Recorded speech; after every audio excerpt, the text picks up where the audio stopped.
নাভির নিচের বা গুপ্ত অঙ্গের লোম 40 দিনের মধ্যে না কাটলে গুনাহ হবে কিনা। এরপরে প্রশ্ন হলো গোসলখানার ভেতর বিবস্ত্র হয়ে গোসল করলে গুনাহ হবে কিনা, হাফ প্যান্ট পরে ফরজ গোসল করলে ফরজ গোসল হবে কিনা, বা ওই ফরজ গোসল নামাজ চলবে। এরপরে প্রশ্ন হলো চেয়ারে বসে নামাজ পড়লে নামাজ হবে কিনা। সবচেয়ে পপুলার প্রশ্ন, কমন প্রশ্ন, এই প্রশ্ন সব জায়গায় সব এলাকায় মানুষ করে, চেয়ারে বসে নামাজ পড়লে নামাজ হবে কিনা। যারা আল্লাহ তাআলা সুস্থ রাখছেন কমর টমর, এরা মনে হয় চেয়ারে বসে নামাজ পড়া মানুষগুলো দেখলে খুব মেজাজ গরম হয় মনে হয়। অথবা যারা চেয়ারে বসে নামাজ পড়েন তাদের মধ্যে অনেকে মনে করেন যে চেয়ারে বসে নামাজ পড়লে একটু ভাবসাব আসে কিনা আল্লাহ জানে।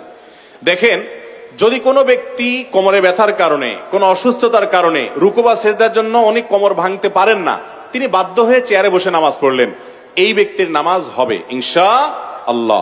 একজন দাঁড়াতে পারেন, তিনি দাঁড়াবেন, কিন্তু রুকুটা করতে পারেন না, তাহলে সোজা বসে ইশারা রুকু করবেন, ইশারা সিজদা, এটা জায়েজ আছে।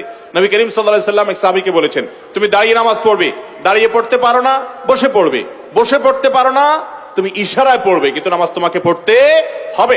অতএব যদি কেউ চেয়ারে বসা ছাড়া স্বাভাবিকভাবে নামাজ পড়তে না পারেন, অপারগ হন, তার জন্য এটা জায়েজ আছে। কিন্তু আপনি একজন সুস্থ সবল মানুষ, গাছে উঠতে পারেন, ধান ক্ষেত নিরাইতে পারেন, দুনিয়ার সব কাজ করতে পারেন, লাফালাফি সব করতে পারেন, শুধু মসজিদে এসে একটা চেয়ার টান দিয়ে বসে যান, এই মানুষের নামাজ হবে না। যদি আপনার সক্ষমতা থাকে, অনেকে আছে শরীরটা একটু খারাপ লাগতেছে, আজকে একটু ম্যাজ করতেছে, চেয়ারটা বসে নামাজ পড়ে ফেললাম, অনেক ভাইরা আছেন মনে করেন যে নামাজ হবে না, নামাজ হবে না। বিশেষ করে ফরজ নামাজ হওয়ার কোন রাস্তা নাই।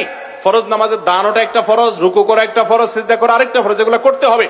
আপনি আল্লাহর সামনে এসে ভাবসাব নিলে, গোলামি করতে এসে আবার কিসের ভাবসাব, বিধায় নামাজ কিন্তু হবে না। আল্লাহ তাআলা আমাদেরকে বোঝার তৌফিক দান করুন।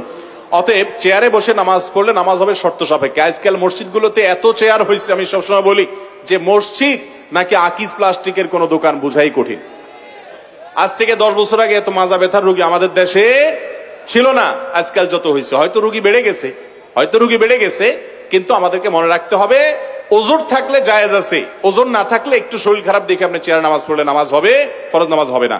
নাভির নিচের বা গুপ্ত অঙ্গের লোম 40 দিনের মধ্যে না কাটলে গুনাহ হবে কিনা। জি ভাই, 40 দিনের মধ্যে কাটা উচিত। 40 দিনের বেশি যদি হয় তাহলে সেক্ষেত্রে হাদিসে আছে এটা নিষিদ্ধ এবং নাজায়েজ কাজ, বিনা ওজরে এরকম হওয়া উচিত নয়। কখনো ওজর বশত হয়ে গেল ভিন্ন কথা, 40 দিনের মধ্যে অবশ্যই একবার কাটা উচিত এবং কর্তব্য। এরপরে প্রশ্ন হলো গোসলখানার ভেতর বিবস্ত্র হয়ে গোসল করলে গুনাহ হবে কিনা।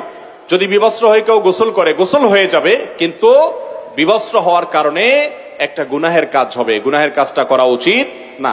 গুনাহটা বড় কোনো কবিরা গুনাহ হবে না, কিন্তু সাগীরা গুনাহ হবে।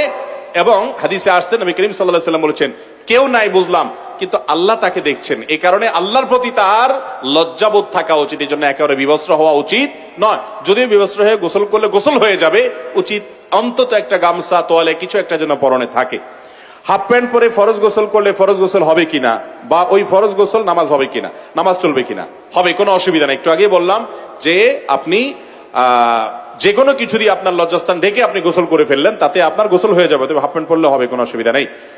এরপরে প্রশ্ন হলো, যদি জাগ্রত অবস্থা উত্তেজনা বা কোনো কারণবশত বীর্যপাত হয়, তাহলে কি পুরো গোসল করতে হবে নাকি শুধু নাভির নিচ থেকে ধৌত করতে হবে?